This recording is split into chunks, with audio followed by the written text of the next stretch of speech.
왕실과 귀족의 상징이었던 다이아몬드를 일반 대중에게 알리기 위해 드비어스가 만든 슬로건은 Diamond is Forever였습니다.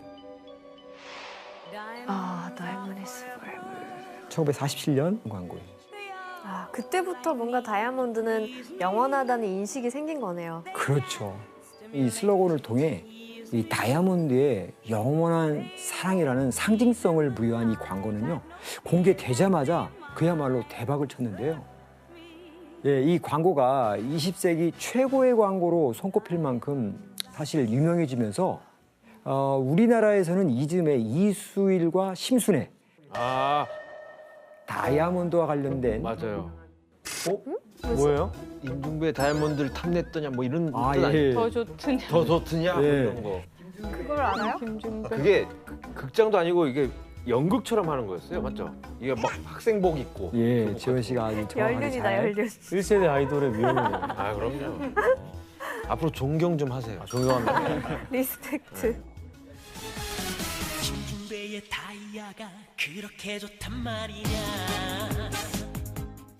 순애, 김종배의 불법다운 영화가 그리도 좋단 말이냐. 지원 씨가 지금 방금 잘 지적했는데요. 김중배의 다이아몬드 반지가 그렇게 좋더냐입니다.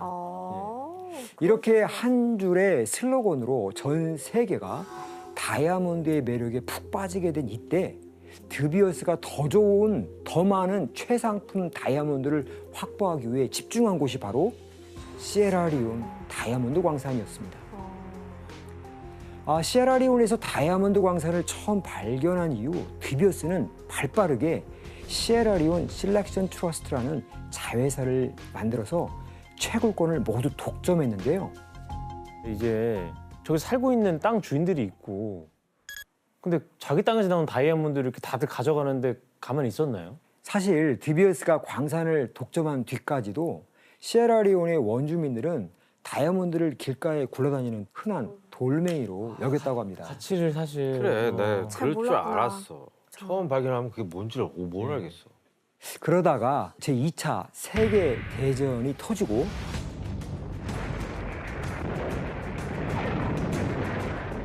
시에라리온 사람들이 영국의 의용군으로 참전하면서 영국의 귀족 장교들을 통해 그제서야 다이아몬드 가치를 알게 되는데요. 그럼 전쟁이 끝나고 고향으로 돌아온 시에라리온 사람들은 어떻게 행동했을까요? 땅 파는 거죠, 이제. 그렇죠. 다이아몬드를 노리고 광산으로 몰려들기 시작하는데요. 하지만 이미 광산의 모든 다이아몬드는 드비어스의 차지였고요. 경계가 삼엄했기 때문에 원주민들이 다이아몬드를 채굴하기란 쉽지 않았죠. 그래서 선택한 것이 바로 광산에서 일하면서 몰래 빼돌리는 거죠. 방법은 간단했습니다. 시에라리온에서는 다이아몬드를 채굴할 때 진흙을 퍼서 일명 흔들이라는 작업으로 다이아몬드를 골라냈는데요.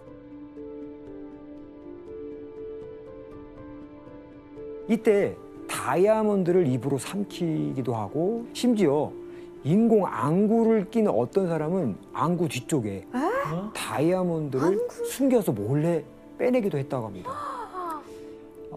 드비어스의 자회사는 곳곳에 총을 든 군인들을 배치해서 이런 행동을 막아보려 했죠. 하지만 불법 채굴과 밀수를 막는 데는 역부족이었습니다.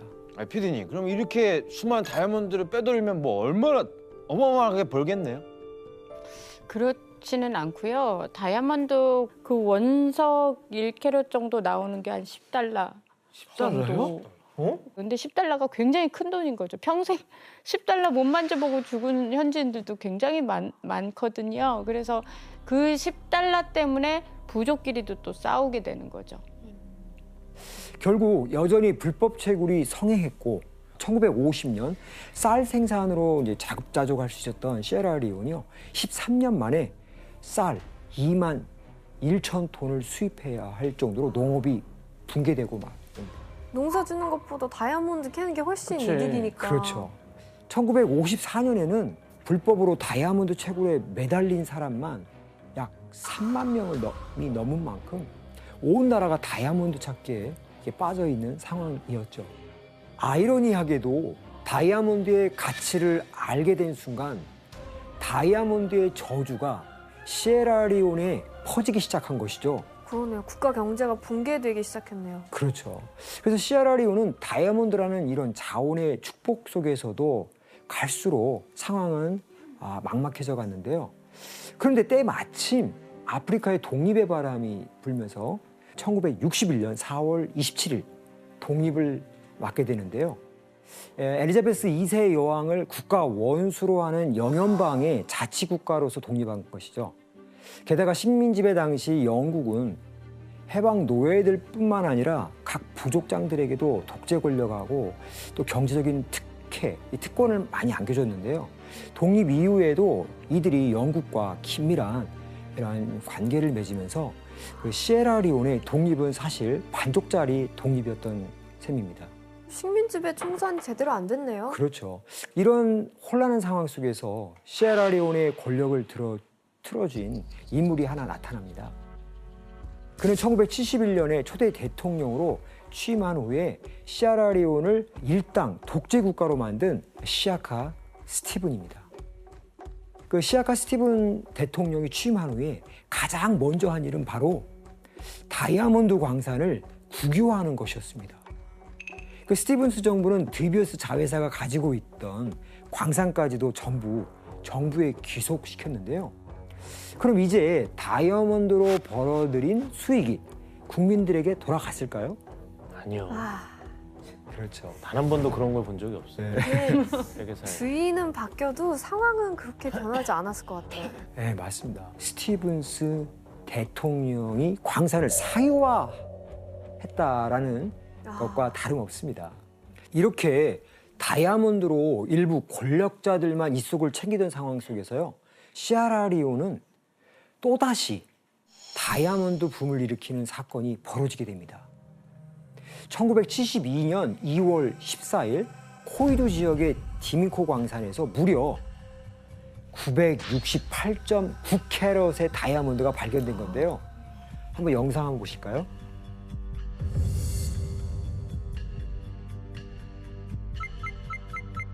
코이두. The star of Sierra Leone.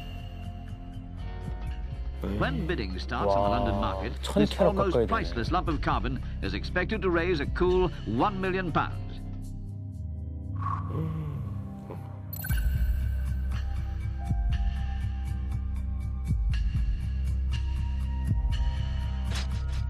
근데 사실 현실감이 별로 없지 않아요? 근데 솔직히 말하면 우리한테. 안 이뻐요. 빛이 안 비쳐서 안 예쁜 거지 빛을 비추면 또 예뻐요. 네. 당시 1,000캐럿에 육박하는 시에라리온의 별은 다이아몬드의 왕이라고 불리는 한 보석상에게 약 250만 달러에 판매되는데요. 현재 가치로 따지면 약 228억 원에 육박하는 어마어마한 가격입니다. 시에라리온의 별 때문에 스티븐 대통령은 다이아몬드 생산에 더욱 박차를 가하기 시작합니다. 1970년, 80년대 그 시에라리온의 다이아몬드 생산량을 한번 볼까요? 계속 나오는 거야? 그리고 이 표를 보시면 좀 이상하지 않으세요? 점점 줄어요. 그러니까 기술은 더 발전할 텐데. 대체 왜 이런 일이 생긴 걸까요? 줄어들 리가 없는데. 되돌리나요? 네, 맞습니다. 사실 이건 공식 생산량일 뿐 실제 생산량이 아닙니다. 네. 그러니까 많은 양의 다이아몬드가 누군가에 의해 빼돌려졌다는 그래, 빼돌리네. 건데요. 실제로 이 시기에 최소 1억 6천만 달러 이상의 다이아몬드가 알 수 없는 경로를 통해 팔리면서 대통령과 일부 권력자들의 배를 불리고 있었다고 합니다. 그러니까 정작 채굴하면서 고생한 건 다 국민들인데 다이아몬드로 인한 혜택을 전혀 어쨌든 국민들은 누리지 못하는 거잖아요. 맞습니다. 이렇게 점점 더 배고프고 가난해지는 이런 현실의 시에라리온 사람들의 불만은 이제 극에 달하기 시작하죠. We produce this mineral to them. Then they got a lot of money. We can produce a lot of diamonds. Even today, even I don't even have a bicycle to ride. Why they are in the towns? Because they have their money, all top cars, nice house to sleep, nice clothes to wear. 이때 시에라리온의 부정부패를 척결하겠다며 한 사람이 등장하는데요. 반란을 꿈꾸다가 투옥됐던 군인 호데이 쌍코입니다. 쌍코. 예. 아, 코가 인상적이네요, 진짜. 호데이 쌍코는 초등학교밖에 나오지 못해서 글을 읽고 쓰는 것에 능통하지는 못했지만 군대를 이끄는 데에는 아주 상당히 능력이 있었던 사람이었습니다. 호데이 쌍코는 이런 능력을 앞세워서 1991년에 부정부패에 찌든 정부를 몰아내겠다면서 무장 투쟁 단체인 혁명연합전선 RUF를 조직하는데요. 부패한 정권에 맞서 새로운 사회를 세우고자 젊은 층의 학생 운동가들하고 함께 조직했던 단체였죠. 근데 하지만 호데이 쌍코의 등장으로 시에라리온은 더 큰 수렁에 빠지게 됩니다.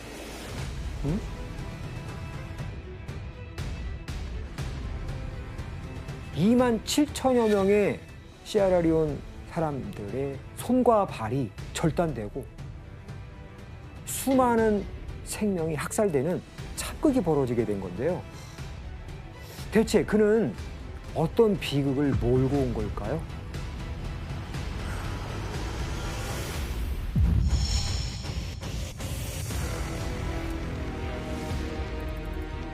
호데이 쌍코의 목표는 시에라리온의 평화가 아니라 바로 다이아몬드였기 때문이죠. 어?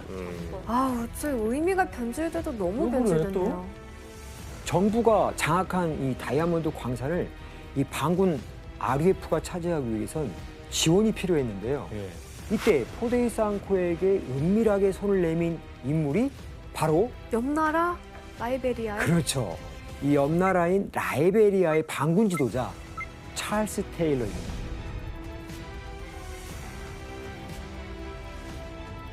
이 찰스 테일러는요, 이 라이베리아 병사들을 빌려주면서 호데이 쌍코를 물심 양면으로 지원했어요. 당연히 공짜는 아니겠죠. 찰스 테일러 역시 시에라리온의 다이아몬드 광산을 차지하고 이익을 얻으려는 이런 욕심 때문에 기꺼이 호데이 쌍코와 손을 잡았던 것입니다. 다이아몬드 광산을 노린 호데이 쌍코의 반군 RUF와 찰스 테일러의 이러한 동맹이 결성된 후에 1991년 3월 다이아몬드를 둘러싼 피해 내전이 시작됩니다. 호데이 쌍코가 처음 내전을 일으킨 지역은 카일라호 지역의 보마루 마을인데요. 그런데 호데이 쌍코는 왜 수도인 프리타운이 아닌 보마루 마을을 첫 점령지로 삼았을까요? 여기가 다이아몬드 생산지. 네, 맞습니다. 첫째는 이곳이 방금 말씀하신 것처럼 다이아몬드 생산지이기 때문에 점령 후에 다이아몬드를 팔아서 전쟁 자금을 충당할 수 있고 그 라이베리아의 지원을 받을 수 있잖아요. 그렇죠. 찰스 테일러의 도움을 받기가 아주 용이했던 것이죠. 이후에 다이아몬드가 풍부한 카일라훈, 코노 지방, 펜덴부 지역을 차례로 점령해 갑니다. 그래서 다이아몬드를 판매한 돈으로 무기를 사고 또 그 무기로 전쟁을 벌였기 때문에 이 다이아몬드 광산을 차지할수록 반군 RUF의 세력은 계속 점차 커져 갔습니다. 그럼 저렇게 하는 동안 뭐 정부는 뭐 손도 못 쓰는 거예요? 그렇죠. 정부는 반군에게 빼앗기지 않은 아주 몇 개의 그런 광산에서 나온 다이아몬드로 뭐 계속해서 부정부패를 일삼고 있었는데요.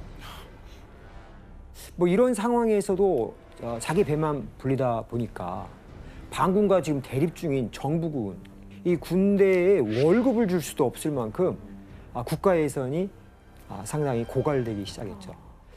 몇 달 동안 월급도 받지 못한 군인들은 급기야 반군과 싸우는 것보다는 차라리 마을을 약탈하는 게 더 낫겠다라고 이게 생각을 하게 됩니다.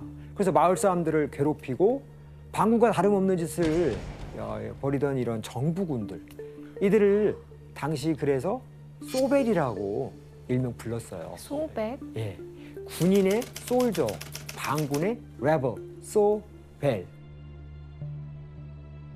이익을 위해서 정부군이고 반군이고 뭐 이렇게 할 것 없이 모두가 국민을 약탈하고 탄압하는 이런 난장판이 시에라리온의 현실이었던 거죠. 정부군은 반군과의 전쟁이 길어지게 되자 마침내 대통령을 추방하기로 합니다.